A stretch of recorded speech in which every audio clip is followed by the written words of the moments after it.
여러분, 오늘도 잘 오셨습니다. 오늘은 정말 중요한 이야기를 나눌 겁니다. 혹시 이런 경험 있으신가요? 어떤 말이 정말 맞는 말인지, 아니면 그냥 사람의 생각인지 헷갈릴 때, 특히 신앙생활을 하다 보면 목사님이 하시는 말씀과 주변에서 들리는 조언이 다를 때가 있죠. 과연 우리는 이걸 어떻게 구분해야 할까요? 오늘 나눌 이야기는 단순한 조언이 아닙니다. 예수님께서 직접 하신 말씀을 통해 우리가 진짜 지혜로운 사람이 되는 법을 배워볼 거예요. 바로 누가복음 6장 39절부터 49절까지의 말씀을 중심으로요. 그리고 이 말씀 안에 숨겨진 깊은 뜻을 하나씩 풀어보겠습니다. 보통 성경을 읽으면 단순한 교훈처럼 보일 때가 많죠. 아, 좋은 말씀이네 하고 넘길 수도 있고요. 그런데 예수님의 말씀은 단순한 교훈이 아닙니다. 한 문장 한 문장에 엄청난 의미가 압축되어 있어요. 우리가 이걸 그냥 흘려보내면 진짜 중요한 걸 놓칠 수밖에 없어요. 자, 오늘 우리가 함께 살펴볼 말씀에는 소경, 제자, 선생이라는 단어가 나옵니다. 이 단어들에는 어떤 의미가 숨어 있을까요? 그리고 이것들이 목사와 조언을 가려내는 법과 어떤 관련이 있을까요? 여러분, 이제부터 정말 중요한 이야기가 시작됩니다. 이걸 알게 되면 앞으로 어떤 말이 하나님께서 주신 말씀인지 아니면 단순한 인간의 생각인지 분별할 수 있는 기준이 생길 겁니다. 자, 이제 본론으로 들어가겠습니다. 잘 들어봐요. 세상을 살아가다 보면 진짜 중요한 걸 못 보고 사는 사람들이 많아요. 그런데 더 무서운 건 그런 사람들이 다른 사람까지 끌고 간다는 거죠. 눈이 멀었다는 건 단순히 앞을 못 본다는 의미가 아니에요. 영적으로도 지적으로도 완전히 닫혀있는 상태를 말하는 거예요. 예를 들어 매일 교회에 가고 기도를 하고 찬송을 불러도 정작 자기 삶에서 변화가 없다면 그건 신앙이 아니라 그냥 하나의 습관일 뿐이에요. 왜냐하면 그 사람은 하나님을 찾는 게 아니라 그냥 세상이 주는 행복을 쫓고 있는 거니까요. 돈을 벌고 건강을 지키고 원하는 걸 얻기 위해 신앙을 이용하는 거예요. 이게 바로 영적 소경이에요. 우리가 인간의 영적 상태를 세 단계로 나눠볼 수 있어요. 첫 번째는 동물적 본능이에요. 배고프면 먹고, 졸리면 자고, 본능적으로 움직이는 단계죠. 두 번째는 감정과 도덕이에요. 여기선 사람들이 도덕적 가치를 따지고, 선과 악을 고민하면서 살아가죠. 그리고 마지막 세 번째, 바로 신적 지혜의 단계예요. 이 단계에서는 세상의 진리를 넘어 더 깊은 깨달음과 통찰을 얻는 거죠. 그런데 문제는 대부분의 사람들이 이 마지막 단계에 관심이 없다는 거예요. 빛을 보려 하지 않고 그냥 본능에 충실하게 살아가는 거죠. 돈을 많이 벌면 행복할 거라고 믿고 좋은 집을 가지면 인생이 완성된다고 생각해요. 하지만 그런 삶은 결국 어둠 속으로 빠지는 길이에요. 영적 소경이 다른 영적 소경을 이끄는 꼴이죠. 앞이 안 보이는 사람이 또 다른 눈먼 사람의 손을 잡고 길을 가면 당연히 둘 다 구덩이에 빠질 수밖에 없어요. 그래서 중요한 게 바로 누가 이끄느냐예요. 세상을 바르게 보고 진리를 깨달은 사람이 길을 안내해야 빛으로 나아갈 수 있어요. 그냥 세속적인 성공이나 감정적인 만족이 아니라 더 높은 차원의 깨달음으로 가야 하는 거죠. 그렇다면 여기서 한 가지 질문이 생겨요. 소경이 소경을 이끄는 문제를 해결하려면 제대로 된 선생이 있어야겠죠? 그런데 예수님은 제자가 선생보다 높지 못하다고 하셨어요. 이 말은 단순한 위계 질서를 말하는 걸까요? 아니면 더 깊은 의미가 숨겨져 있을까요? 요즘 세상에 보면 겉으로는 화려해 보이지만 사실은 제대로 보지 못하는 사람이 많아요. 특히 누군가를 가르치는 위치에 있는 사람들도 그렇죠. 그래서 정말 중요한 게 뭐냐? 바로 선생을 잘 고르는 거예요. 내가 누구에게 배우느냐에 따라서 나도 그 사람처럼 될 수밖에 없거든요. 잘못된 길로 가는 선생을 따르면 결국 나도 같은 길을 가게 되는 거죠. 근데 여기서 중요한 포인트가 하나 더 있어요. 단순히 지식만 따라가는 게 아니라는 거예요. 정말 올바른 길을 가는 선생을 만나면 더 깊은 깨달음을 얻을 수도 있어요. 심지어 하나님과도 가까워질 수 있는 거죠. 그러니까 그냥 무조건 유명하다고 해서 따라가는 게 아니라 그 사람이 진짜 바른 길을 가고 있는지 먼저 봐야 해요. 그리고 또 하나 이어지는 이야기를 보면 눈 속의 티와 눈 속의 들보가 나오는데요. 이게 그냥 뜬금없이 나오는 게 아니에요.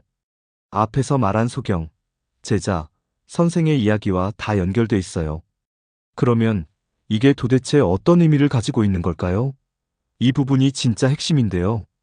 눈앞의 작은 티는 그렇게 잘 보이면서 정작 내 눈 속에 박힌 거대한 들보는 못 보는 경우가 많죠. 이게 왜 그런 걸까요? 바로 인간이 가진 부정적인 습성 때문입니다. 본능적으로 타인의 결점은 기가 막히게 잡아내지만 자기 자신을 돌아보는 건 어려운 법이거든요. 그러니까 진짜로 남을 도울 생각이라면 먼저 자기 자신부터 돌아봐야 합니다. 하지만 현실은 어떤가요? 많은 사람들이 자신은 변화할 생각도 없이 남을 가르치려 들죠. 이런 모습 좀 익숙하지 않나요? 가만 보면 방향 감각도 없는 사람이 길을 안내하는 것과 다를 바 없습니다. 결국엔 자기 자신도 남도 같이 길을 잃어버리게 되는 거예요. 더 쉽게 이야기해 볼까요? 초등학생이 아무리 열심히 가르쳐도 고등학생 수준의 내용을 전달하긴 어렵습니다.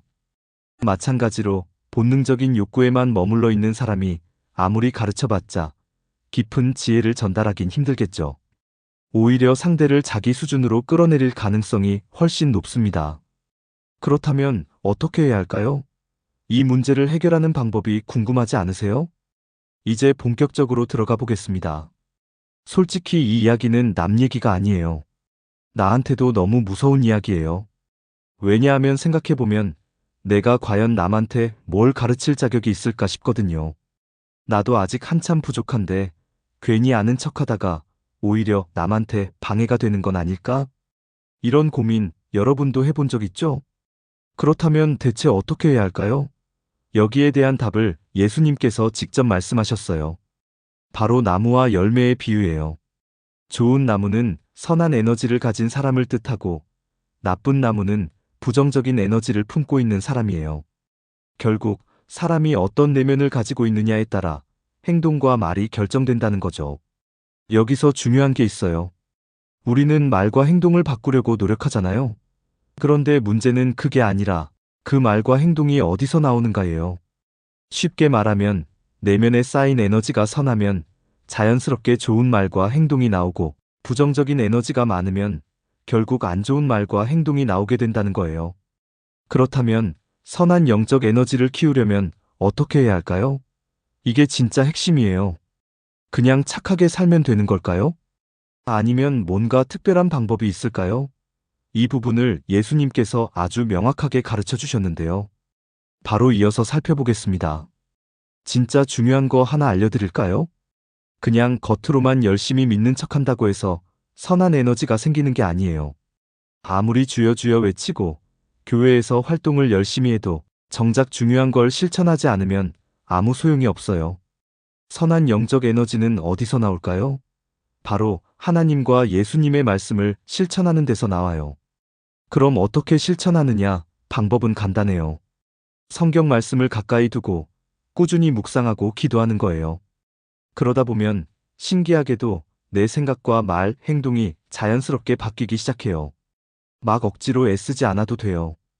그냥 자연스럽게 좋은 방향으로 흘러가게 되는 거죠. 이렇게 되면 내 안의 영적인 기초가 단단해져요. 쉽게 흔들리지 않는다는 거죠. 반대로 영적인 기반 없이 살아가면 어떻게 될까요? 그건 마치 모래 위에 집을 짓는 것과 같아요. 아무리 화려한 집을 지어도 기초가 불안하면 무너지는 건 한순간이에요. 이건 돈이 많고 적고의 문제가 아니에요. 아무리 부자라도 영적 기반이 없으면 불안하고 세상 변화에 휘둘리면서 살 수밖에 없어요. 그럼 진짜 단단한 기반 위에서 사는 사람들은 어떻게 다를까요? 그리고 우리가 그런 삶을 살려면 무엇이 필요할까요? 자, 그러면 어떻게 해야 할까요?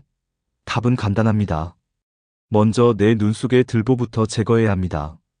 내가 가진 부정적인 습성, 고집, 편견을 돌아봐야 한다는 거죠. 그래야 남을 도울 수 있고 진짜로 가르칠 자격이 생깁니다. 그런데 여기서 중요한 게 하나 있어요. 선생뿐만 아니라 오늘날의 목사도 잘 가려봐야 합니다. 성경에서는 하나님께서 직접 제사장을 지정하셨죠. 그런데 지금은 어떻죠? 인간이 목사 자격증을 주고 마치 하나님이 지정한 것처럼 여기는 경우가 많습니다. 그러다 보니 맹목적으로 따르는 사람들이 생기고 목사를 거역하면 큰일 나는 줄 아는 경우도 많아요. 그렇다고 무조건 의심하라는 건 아닙니다. 당연히 겸손하게 따르는 게 맞죠. 하지만 그 전에 반드시 확인해야 할 것이 있습니다. 그 사람이 정말 앞을 보는 사람인가 아니면 소경인가. 제대로 보지 못하는 사람이 앞장선다면 그를 따르는 사람도 결국 어둠 속으로 끌려갈 수밖에 없습니다. 그러니 스승을 삼기 전에 먼저 그가 바른 길을 가고 있는지부터 살펴보는 게 중요합니다. 오늘 말씀을 정리하면서 기도로 마무리하겠습니다. 우리를 사랑과 지혜로 이끌어 주시는 하나님을 찬양합니다. 오늘도 말씀을 통해 우리의 모습을 돌아볼 수 있게 하심에 감사합니다. 제가 가진 교만과 편견, 그리고 보지 못했던 들보를 깨닫게 하시옵소서. 남을 판단하기보다 먼저 나 자신을 돌아보는 지혜를 주시고 선한 나무가 되어 선한 열매를 맺을 수 있도록 인도해 주시옵소서. 맹목적으로 사람을 따르는 것이 아니라 오직 하나님을 기준 삼아 바른 길을 걸어가게 하시옵소서. 하나님의 말씀을 알고 배우며 삶 속에서 실천하는 우리가 되기를 간절히 원합니다. 오늘도 우리의 기도를 들어주심에 감사합니다. 예수님의 이름으로 기도합니다. 아멘. 오늘 영상이 많은 분들에게 의미 있는 시간이 되었길 바랍니다. 다음 시간에는 더 깊이 있는 이야기로 찾아오겠습니다. 정말 중요한 주제니까 절대 놓치지 마세요. 알람 설정해두시면 바로 확인할 수 있으니까 꼭 해두시고요. 그럼 다음 영상에서 뵙겠습니다.